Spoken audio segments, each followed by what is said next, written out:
Umangat kanina sa media ang ikatlong suspect sa pagpatay sa UP Los Baños student na si Ray Bernard Peñaranda. Itinuturing na itong case solved ng Laguna Provincial Police. Nakatutok si Steve Dailisa. Humahagulgol si Carl de Guzman nang ipasok ng mga pulis sa Camp Vicente Lim kaninang umaga. Siya ang ikatlong suspect sa pagpatay at pang-hold up sa UPLB student na si Ray Bernard Peñaranda. Sumuko si de Guzman kahapon matapos magtago ng ilang araw sa mga kaanak sa Daraga, Albay. Iling lang ang tugon ni de Guzman sa mga paratang sa kanya. Yung si Joseph Beltran, hindi mo kilala yun. Si Terbio, kilala mo ba?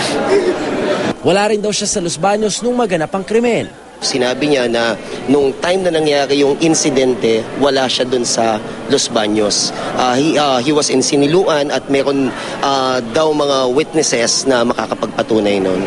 Ang testimonya na nagsilbing lookout na si Joseph Beltran ang alas ng mga otoridad sa pagresolba sa krimen. Nauna nang sinabi ng pangunahing suspect ni si Tyrone Kenneth Terbio na fall guy lang siya at police asset umano si Beltran. Pinabulaanan nito ng Laguna Provincial Police. Sa korte na lang daw ipagtanggol ng mga sospek ang kanilang sarili sa kasong robbery homicide na hinaharap nila. Asset niyo po ba talaga si Beltran?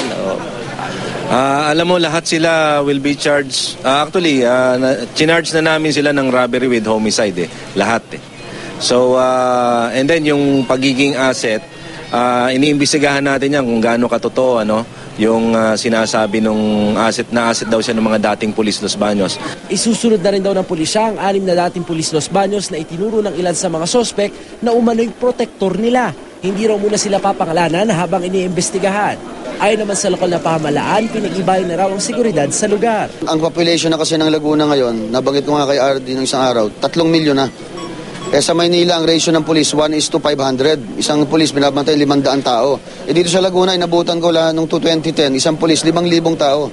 Kaya ginagawa po namin ng paraan ni PD Cruz at ni RD ngayon na magaya ang ratio, isang pulis na 500 tao ang babantayan. May 350,000 pesos na pabuya sa sino mang makatutulong sa pag-aresto sa mga sospek.